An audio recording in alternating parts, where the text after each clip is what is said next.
মির্জা গোলাম আহমদ কাদিয়ানি পাঞ্জাবের গুরুদাসপুরের তার বাড়ি। পিতার নাম আব্দুল হাকিম, মায়ের নাম চেরাগ বিবি। এ আপনার লন্ডনের হোয়াইট হাউসে মিটিং করে বেরিয়ে এসে বলল আমি নবী। নবী দাবি করলো। আল্লাহর নবী বলেছেন 30 জন ব্যক্তি মিথ্যা নবী দাবিদার হবে। তার মধ্যে একজন মির্জা গোলাম আহমদ কাদিয়ানি। ওকে বলল তুমি কি? তো বলছে আমি নবী। বলে তুমি নবী? বলে হ্যাঁ। বলে নবীর পরে নবী কেমন করে আসলে? বলে কেমন করে আসলে? দেওবন্দ মাদ্রাসার প্রতিষ্ঠাতা কাসেম নানদবিকে জিজ্ঞাসা করো। কাসেম নানদবি বলেছে আসতে পারে, আমি চলে এসেছি, তাতে ক্ষতি কি? কথা বুঝতে পারছেন? বলে তুমি নবী, তো তোমার কাছে ফেরেশতা আছে? বলে আসে। কি নাম? তো বলছে টিচি টিচি ফেরেশতা। বলে ওহি আছে? বলে ওহি আছে। কোন ভাষায়? তো বলছে ইংরেজি ভাষায়। সব নবীর কাছে ওহি আসলো ইব্রানি ভাষায়, আপনার সুরিয়ানি ভাষায়, আরবি ভাষাতে, আর ওর কাছে ওহি আসছে ইংরেজি ভাষাতে। বলে প্রথম বাক্য কি? তো বলছে আই লাভ ইউ, আমি তোমাকে ভালোবাসি। ও মির্জা গোলাম আহমদ কাদিয়ানি দেওবন্দ বলল নবী আসতে পারে, আর মির্জা গোলাম আহমদ কাদিয়ানি বলল আমি চলে এসেছি। এ বেরাদার, কোরআন বলতেছে খাতামান নবিয়্যিন, নবী হলেন শেষ নবী। হাদিস বলতেছে লা নবিয়্যা বাদি, আমার পরে কোনো নবী নাই। সুতরাং অকাট্য দলিল হতে প্রমাণিত আমাদের নবী হলেন শেষ নবী। আর শেষ নবীকে যদি কেউ অস্বীকার যদি করে, মুসলমান থাকবে? মুসলমান থাকবে না। আর মুসলমান যদি না থাকে তাহলে ওর পিছনে নামাজ পড়া যাবে না। এ বেরাদার আর ইসলাম রশিদ আহমদ গাঙ্গুহি বলেছে, খলিল আহমদ আমবিঠি বলেছে। কি লিখতেছে জানেন? বলছে খলিল আহমদ আমবিঠি লিখেছে কিতাবটির নাম বারাহিনে কাতিয়া। বলছে নবী উর্দু ভাষা শিখেছে দেওবন্দ থেকে। নাউজুবিল্লাহ, জোরে বলেন না। বলছে দেওবন্দ আর একজন ব্যক্তি নবীকে স্বপ্ন দেখছে। নবীকে স্বপ্ন দেখছে যে উর্দু ভাষাতে নবী আমার কথা বলতেছেন। তো বলছে আপনি তো আরবে আপনার বাড়ি, তো আপনি উর্দু কেমন করে শিখলেন? উর্দুতে কথা বলছেন? তো বলে শুনো, যেদিন থেকে দেওবন্দ মাদ্রাসার সঙ্গে আমার সম্পর্ক হয়েছে সেদিন থেকে আমি উর্দুতে কথা বলতে শিখেছি। উর্দু ভাষা দেওবন্দ থেকে শিখেছে। আর কি বলেছে সে? ওই কিতাবের মধ্যে এই রকম ঘৃণিত কথা আপনার লিখে রেখেছে। তারপরে বলেছে আল্লাহও মিথ্যা কথা বলতে পারে। নাউজুবিল্লাহ, কোথায় হাত দিয়েছে জানেন? বলছে আল্লাহও মিথ্যা কথা বলতে পারে। আল্লাহ মিথ্যা কথা বলে না, কিন্তু আল্লাহর জন্য মিথ্যা বলা সম্ভব। এই দেওবন্দীদের গুরু বলেছে। এ বেরাদার, তারপরে কি বলেছে আপনি জানেন? আশরাফ আলী থানভী, আশরাফ আলী থানভীর নামে ওর ভক্ত মুরিদ কালেমা পড়েছে, দুরূদও পড়েছে। কিতাবটির নাম আল ইমদাদ। এই কিতাবটি 36 পেজে আপনার লিখতেছে, বই প্রিন্ট হচ্ছে। আর একজন ভক্ত মুরিদ আশরাফ আলী থানভীর মুরিদ ঘুমন্ত অবস্থাতে পড়ছে কালেমাতে নবীর নামের জায়গাতে আশরাফ আলীর নাম, লা ইলাহা ইল্লাল্লাহ আশরাফ আলী রাসূলুল্লাহ। নাউজুবিল্লাহ। দরুদ পড়ছে আল্লাহুম্মা সাল্লি আলা সাইয়্যিদিনা মাওলানা আশরাফ আলী। ঘুমন্ত অবস্থায় জাগ্রত হয়ে গেল। জাগ্রত অবস্থা হওয়ার পর পড়ছে তো একই রকম। বলছে আমি জবান কন্ট্রোল করতে পারছি না, কালেমাতে আশরাফ আলীর নাম, দরুদে নবীর নামের জায়গাতে আশরাফ আলী মৌলবীর নাম। রাত্রি অতিবাহিত করলো। সকাল বেলাতে আশরাফ আলীর নিকটে এসে বলতেছে হুজুর, এই একটা বিরাট কাজ হয়ে গেছে, অন্যায় কাজ হয়ে গেছে, আমার পা মাটিতে দাঁড়াতেছে না। বলে হুজুর কঠিন কাজ হয়েছে। বলে কি বলো? বলে হুজুর আমি ঘুমন্ত অবস্থাতে, জাগ্রত অবস্থাতে কালেমা পড়তেছি, তো নবীর নাম পড়তে পারি না, নবীর নামের জায়গাতে আপনার নাম পড়তেছি, অর্থাৎ লা ইলাহা ইল্লাল্লাহ আশরাফ আলী রাসূলুল্লাহ। হুজুর দরুদ শরীফে নবীর নাম পড়তে পাচ্ছি না, যখন নবীর নাম পড়তে যাচ্ছি তো আপনার নাম চলে আসছে, আল্লাহুম্মা সাল্লি আলা সাইয়্যিদিনা মাওলানা আশরাফ আলী। কি করব হুজুর? তাহলে ওর বলা দরকার ছিল না, কি বল তওবা করো না, কি বলছে? এই কথা বলেন না, বলা উচিত ছিল না? ছিল না? যেটা শয়তানি ওয়াসওয়াসা নবীর নাম বাদ দিয়ে অন্য কারো নামে কালেমা পড়লে মুসলমান থাকবে না, কাফের হবে? কাফের হবে না? তোর বলা দরকার ছিল তোবা করো, ইস্তিগফার পড়ো। নবীর নাম বাদ দিয়ে কারো উপরে দরুদ পড়া যাবে না, কারো না নবীর নাম বাদ দিয়ে কারো নামের কালেমা পড়া যাবে না, না বলে কি বলতেছে জানেন? পুরোপুরি ওকে সমর্থন করলো। কি বলছে? বলছে শোনো, বেআউনিল্লাহি তাআলা তুম মুত্তাবে সুন্নাত হো। বলছে আল্লাহর সাহায্যে তুমি সুন্নাতের তাবেদারি করেছো, তার মানে ঠিক করেছো। বলুন মুসলমান যদি নিজের নামের কালেমা পড়াকে সমর্থন যদি করে, মুসলমান থাকবে? থাকবে না। এই আশরাফ আলী থানভী, খলিল আহমদ আম্বেঠি, রাশিদ আহমদ গাঙ্গুহি, কাসিম নানদবি, মির্জা গোলাম আহমদ কাদিয়ানি, এই 5 জন ব্যক্তিকে মক্কা মদিনা শরীফে 33 জন বিজ্ঞ মুফতি আপনার লিখিত ফতোয়া প্রদান করেছেন, যে কিতাবটির নাম হুসামুল হারামাইন। তাতে আপনার প্রকাশিত হয়েছে যে এই 5 জন ব্যক্তি নিজ নিজ কিতাবে কুফরি আকীদা লিখার কারণে কাফের ও মুরতাদ। তাদের কুফরি আকীদা জানার পর যারা তাদেরকে মুসলমান মনে করবে তারাও কাফের ও মুরতাদ হবে। এই ফতোয়াকে সমর্থন করে সেই সময়ের অখণ্ড ভারতবর্ষের 268 জন শীর্ষ স্থানের মুফতিয়ানে কেরাম সহি করে ফতোয়া লিখে প্রকাশ করেছেন। কিতাবটির নাম আস-সাওয়ারিমুল হিন্দিয়া। যে এই 5 জন ব্যক্তি নিজ নিজ কিতাবে কুফরি আকীদা লিখার কারণে কাফের ও মুরতাদ। তাদের কুফরি আকীদা জানার পর যারা তাদেরকে মুসলমান মনে করবে তারাও কাফের ও মুরতাদ।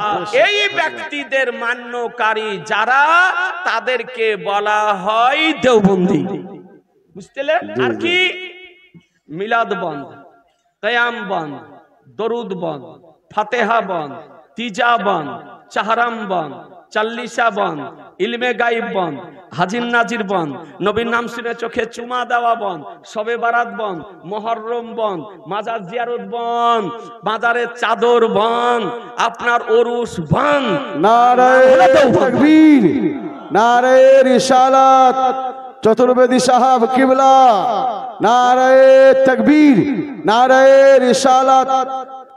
দেখেন আমাদের চতুর্বেদী সাহাব ইনশাআল্লাহ চলে আসছেন, ওনার বক্তব্য হবে।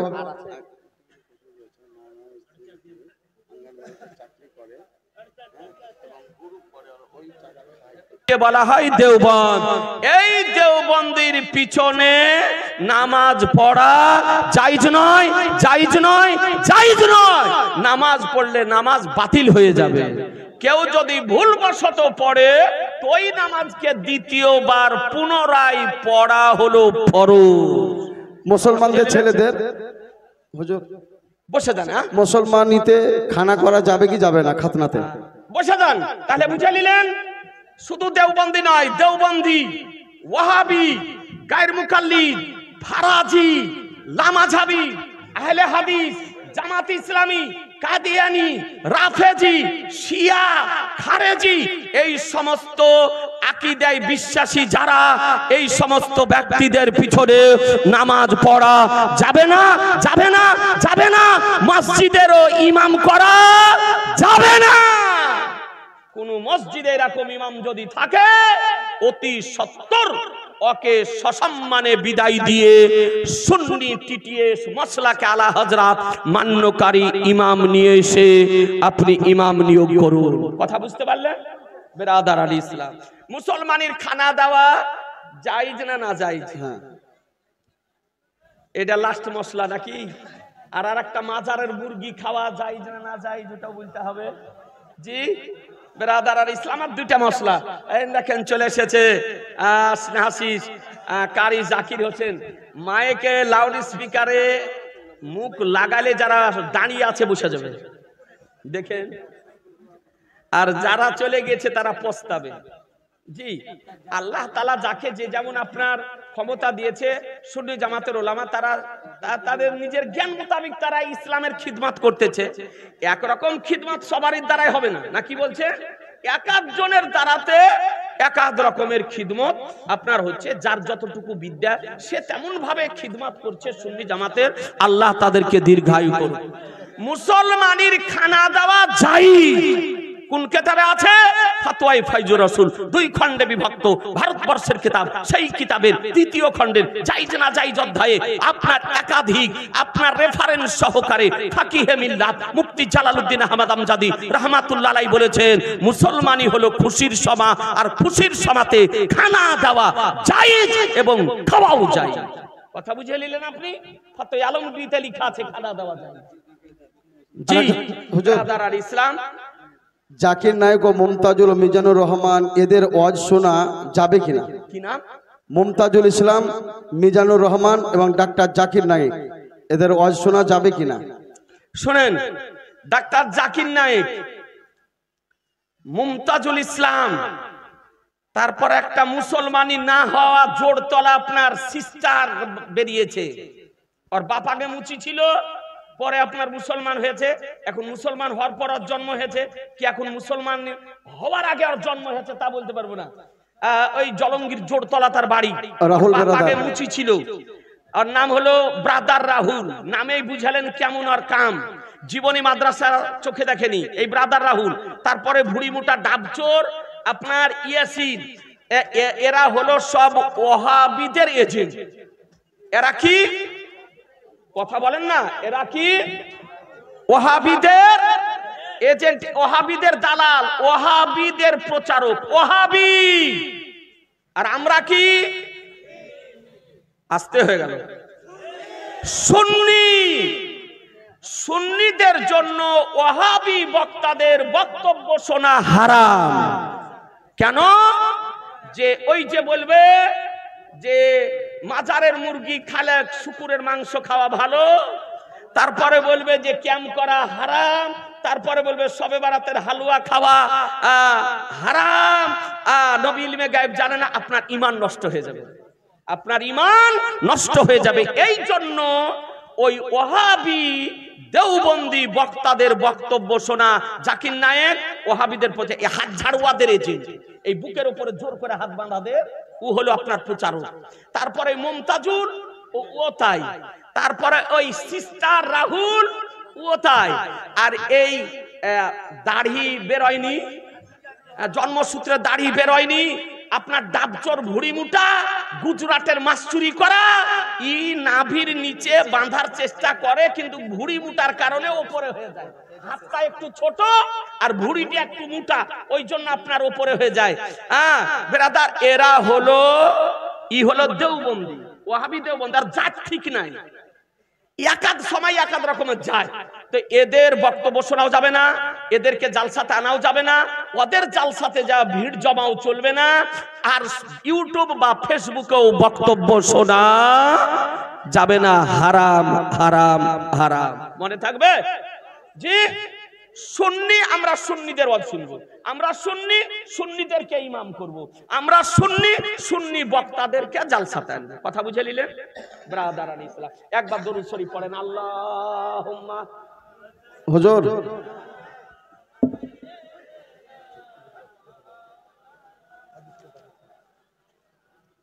সাল্লাল্লাহু তাআলা ইসলাম। দেখেন ব্রাদারান ইসলাম, কোরআন শরীফ 2 পারা সূরা বাকারা, রব্বুল আলামিন বলেন, ইন্নামা হাররামা আলাইকুমুল মাইতাতা ওয়াদ-দামা ওয়া লাহমাল খিনজির ওয়া উহিল্লা বিহি লিগাইরিল্লাহ। নিশ্চয় আল্লাহ তাআলা তোমাদের জন্য মৃত পশুর মাংস খাওয়া এবং প্রবাহিত খুন খাওয়া এবং শুকুরের মাংস খাওয়া এবং আল্লাহর নাম ব্যতিরেকে অন্যের নামে জবাই করা পশুর মাংস খাওয়াকে হারাম করে দিয়েছেন।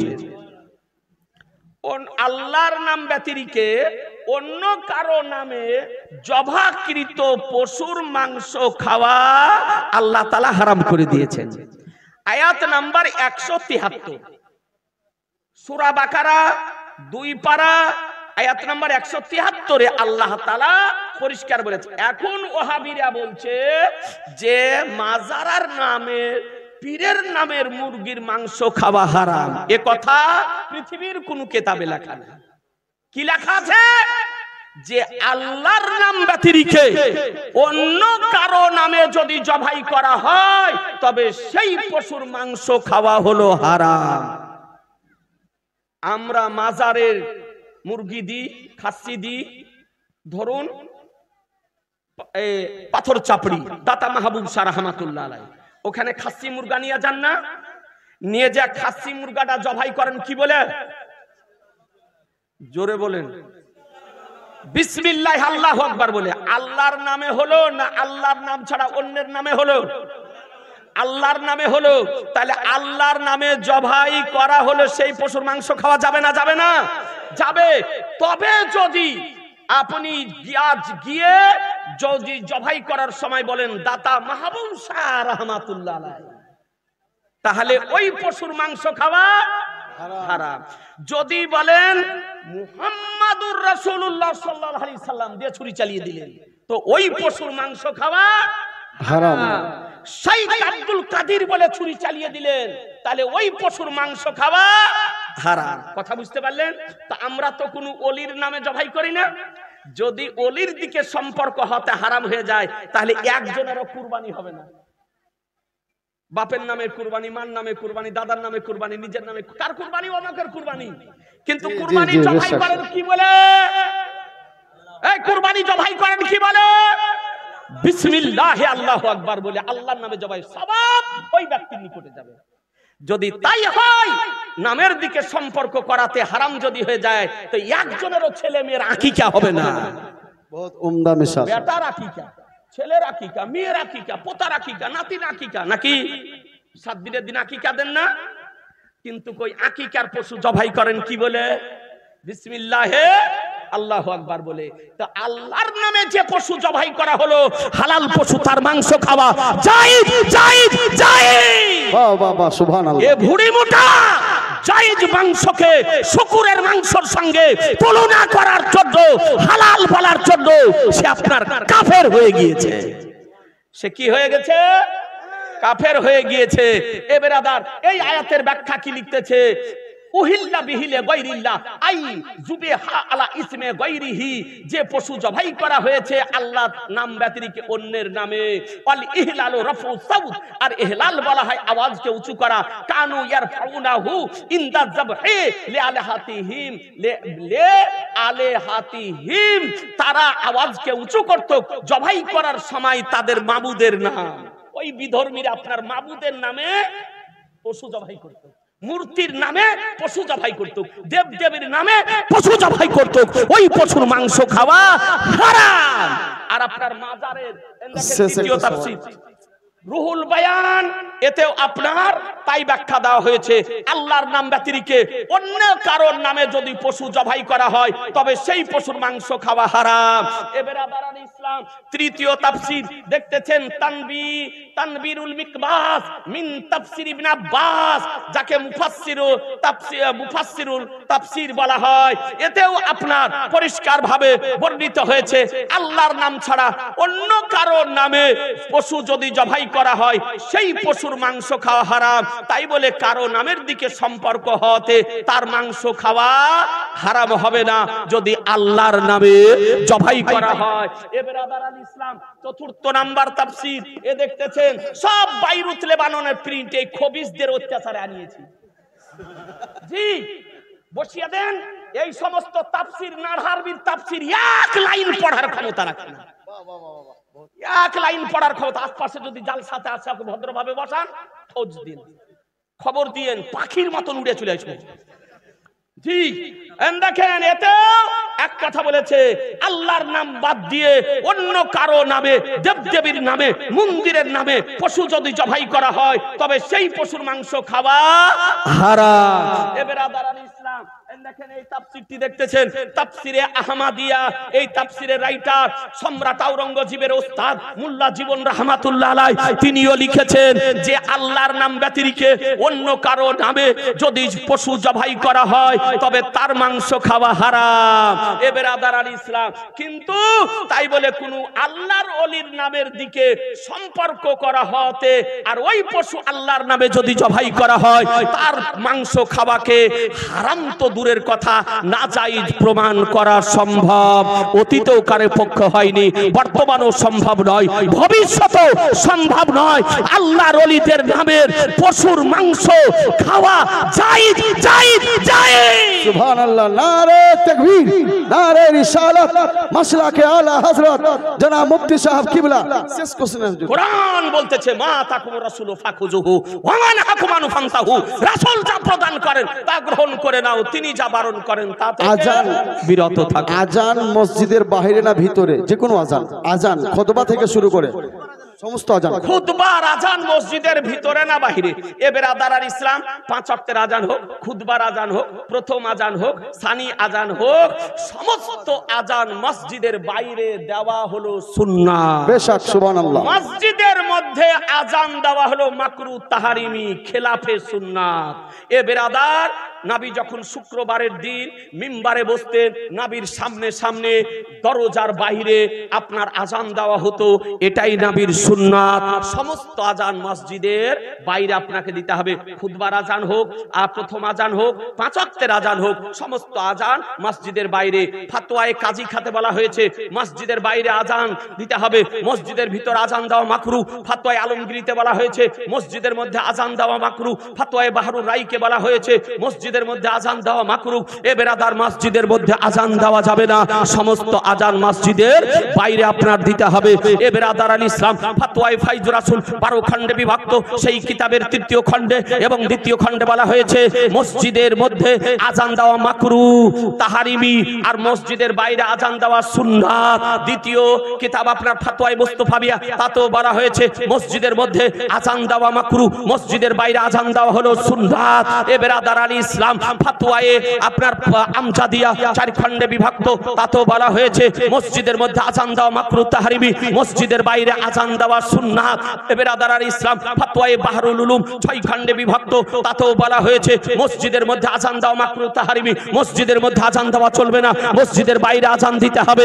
এ বেরাদার আল ইসলাম, বাহারের শরীয়ত 20 খণ্ডে বিভক্ত, সেই কিতাবে বলা হয়েছে মসজিদের ভিতরে আজান দেওয়া মাকরু তাহরিমি, মসজিদের বাইরে আজান দিতে হবে। আমি করজোড়ে অনুরোধ করব সমস্ত ভাইদেরকে, আপনারা আমরা সুন্নি, সুতরাং আমাদেরকে মশলার উপরে আমল করতে হবে। মসজিদের ভিতরে আজান দেওয়া, খুতবার আজান হোক আর সানি আজান হোক আর প্রথম আজান হোক আর 5 ওয়াক্তের আজান হোক, কোনো আজানই মসজিদের আর মাইকে হোক আর মুখে হোক মসজিদের মধ্যে দেওয়া চলবে না, চলবে না, চলবে না, মসজিদের বাইরে দিতে হবে। বলুন ইনশাআল্লাহ। বিনা ওযুতে আজান দিচ্ছে কেউ, বিনা ওযুতে আজান দেওয়া এত কঠিন মশলা। বিনা ওযুতে আজান দেবে, শুনেলেন? বিনা ওযুতে আজান কেউ যদি দেয়, মসজিদ তো ঢুকতে পাবে না, মসজিদ প্রবেশ করতে পাবে না, মসজিদে আজানও চলবে না। মসজিদের বাইরে লাউড স্পিকার যদি থাকে আর নামাজের ওয়াক্ত যদি হয়ে যায়, তো বিনা ওযুতে গিয়ে হট করে আজান যদি দিয়ে দেয়, আজান দেওয়াটা জায়েজ, আজান হয়ে যাবে। কিন্তু বিনা ওযুতে আজান দেওয়ার অভ্যাস তো যদি হয়ে যায়, প্রতিদিনই দেয়, তাহলে এটা হবে মাকরু, তাহলে এটা হবে কি মাকরু। আর হঠাৎ হয়তো কোনোদিন একদিন সময় হয়ে গেছে, ইমাম সাহেব নাই বা ইমাম সাহেব আসতে দেরি হয়েছে, আজানটা ওযু করে দিতে গেলে আরো দেরি হয়ে যাবে, ও আপনার বিনা ওযুতে আজানটা দিয়ে দিল, দিয়ে পরে ওযু করলো, তারপরে নামাজ পড়লো, এরকম একাধ দিন যদি হয়ে যায় তবে সেটা মাপ আছে, জায়েজ। আর যদি বিনা ওযুতে আজান দেওয়াতে অভ্যাসকে পরিণত করে নেয় তবে সেটা হবে মাকরু, আপনার নিষেধ। সুবহানাল্লাহ। যাক, এখানে শেষ করে আজি জানে মোহতারাম স্নেহাশিস চলে এসছে, আর এই অবস্থাতে মারাত্মক অসুখ। আপনারা সকলে দোয়া করবেন আল্লাহ তাআলাকে, আল্লাহ তাআলা যেন তাকে আমার নবী পাকের ওসিলাতে সুস্থতা দান করে।